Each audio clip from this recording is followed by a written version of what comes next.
Sarà un deserto, non quello che immaginiamo nel cartellone sabbia dorata I tramonti romantici. Era un deserto vero arido, spezzato, indifferent alla vita umana. Un luogo dove il silenzio non porta pace, ma terrori.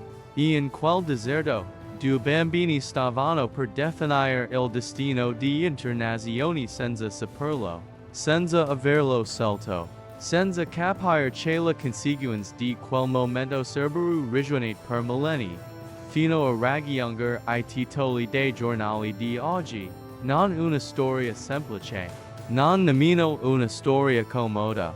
La storia di due fratelli nati dallo stesso padre, separati da una promessa che non solo poteva portare e di come quella separazione abbia dato forma a una delle rivalità più antiche più profondi che l'umanità abbia mai conosciuto.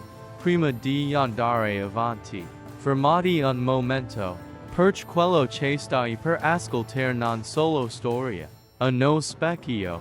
La radiografia di ogni conflitto umano in cui due parti convinti di avere ragioni non riescono a trovare pace perché il problema non mai stato soltanto la terra, la frontiera, le risorse. Il problema era sempre stato più antico, più intimo, più spirituale.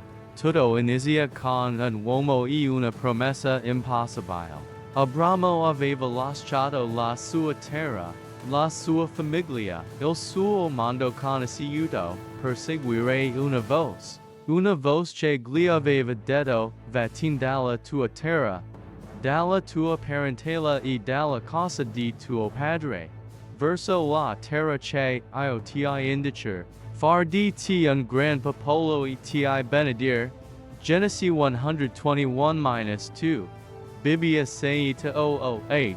Era una promessa di grandezza, ma anche di attesa, e la attesa, quando si allunga oltre ogni limite umano, trasforma le persone. Sarà, moglie di Abramo, era sterile. Il tempo passava. Gli anni si accumulavano come polvere sul Peter, e la promessa sembrava ogni giorno più lontana, più inaccessibile, quasi crudele nella sua immobilità. Fu allora che s'era presa una decisione che avrebbe cambiato tutto: offre al marito la sua schiava egiziana, Agar, affinché generasse il figlio che lei non riusciva a dare. Era una pratica comune nel vicino Oriente antico. I testi giuridici mesopotamici dell'epoca prevedevano esattamente questa soluzione quando la moglie era sterile. Non era scandalo, era strategia umana. Era il tentativo disperato di forzare con le mani ciò che Dio sembrava tardare a compiere. Abramo accetta. E da quell'unione nacque Ismaele e da quella decisione apparentemente pratica, apparentemente giustificata, aveva piantato insieme nel terreno della storia. Un seme che non era spogliato perché era peccato nel senso comune, ma perché era prematuro. Era il frutto dell'impazienza umana che vuole anticipare I tempi di Dio. Ed qui che la storia si riguarda tutti. Quante volte, nell'attesa di una risposta che tarda, abbiamo costruito da soli la nostra soluzione? Quante volte abbiamo scelto la scorciatoia credendo che Dio avesse bisogno del nostro aiuto per mantenere le sue promesse? Ismaele crebbe. Era il primogenito.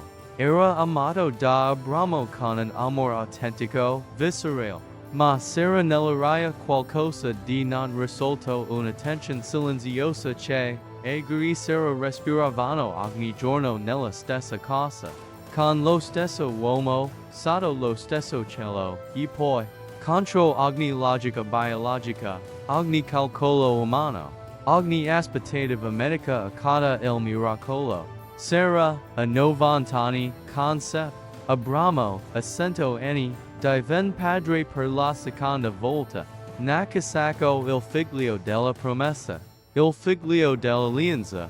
Il figlio che Dio aveva scelto prima che il tempo stesso esistesse. Il nome Isacco, in ebraico Yitzhak, significa egli ride. Un nome che portava dentro di tutto l'incredulità e la meraviglia di genitori anziani davanti all'impossibile che si era fatto carne. Ma in quella risata c'era anche qualcosa che Ismaele non poteva non sentire, la risata di un privilegio che non gli apparteneva. E se sei arrivato fino a qui, probabilmente hai capito perché poche persone conoscono questa parte della storia salva questo video. Perché quello che viene dopo cambia tutto. La frattura si consuma in un giorno ordinario. Sarah osserva Ismaele che derideva Isacco durante una festa, un gesto che potrebbe sembrare infantile, banale ma che agli occhi di Sarah era qualcosa di intollerabile, una minaccia all'eredità, all'alleanza, al futuro del figlio promesso. La sua reazione fu immediata e spietata caccia quella schiava e suo figlio. Il figlio di quella schiava non erediter con mio figlio Isacco, avremo rimasto in silenzio. La scrittura dice che quella parola gli dispiace profondamente a causa del figlio. Perché Abramo amava Ismaele. Non era un padre distante. Non era un uomo freddo. Era un padre che stava per perdere un figlio e sapeva che quella separazione avrebbe fatto male in modo che nessuna parola poteva descrivere. Fu Dio stesso a parlare. E le parole divine non erano di condanna per Ismaele, ma di chiarimento del piano, l'errata della promessa servì passata attraverso Isacco. Non perché Ismaele fosse indegno, ma perché Dio aveva scelto un percorso preciso e quella scelta non dipendeva dal merito umano, ma dalla sovranità divina. Abramo man via Agar e Ismaele all'alba, con del pane un odor d'acqua, nel deserto. Du vi consegnate al silenzio e all'incertezza con la promessa implicita che Dio li avrebbe seguiti, ancel dove Abramo non poteva pi arrivare. L'acqua fin. Agar pas il bambino sotto un cespuglio e si allontan perché non riusciva a sopportare di vederlo morire. Era la disperazione nella sua forma più pura, il grido silenzioso di una madre che aveva già perso tutto e ora stava per perdere l'unica ragione per continuare a respirare. Ma Dio sent la voce del bambino. Ian angelo chiam Agar del cielo che cosa hai, Agar? Non temer, perché Dio ha ascoltato la voce del fanciullo, e per I sui occhi vide un pozzo d'acqua. Nel momento più bio, la provvidenza era già presente nascosta, silenziosa, ma operante. Ismaele sopravvisse. Creb nel deserto. Divent padre di 12 principi. Da lui si moltiplicarono popoli numerosi che avrebbero occupato vaste regioni attorno alla terra promessa.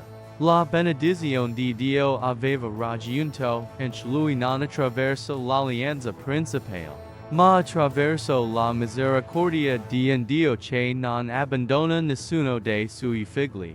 Nemmeno quelli che la storia ha collocato fuori dalla linea centrale del piano. Isacco, in vis, rimes, port l'alleanza. Da lui nac Giacobbe, che diven Israel, e del su 12 trib nac il popolo che avrebbe custodito la rivelazione di Dio fino alla pienezza dei tempi. Du fratelli, du destini, du fiumi che scorrono in parallelo mai del tutto uniti, mai del tutto separati lungo I secoli della storia umana, quello che accaduto in quel deserto non mai finito davvero. La separazione tra Ismaele e Isacco ha generato culture, religioni, nazioni che ancora oggi si fronteggiano con lo stesso dolore antico stampato nel sangue. Ma la scrittura non lascia l'ultima parola alle divisioni umane. I profeti di Israele hanno annunciato un giorno real.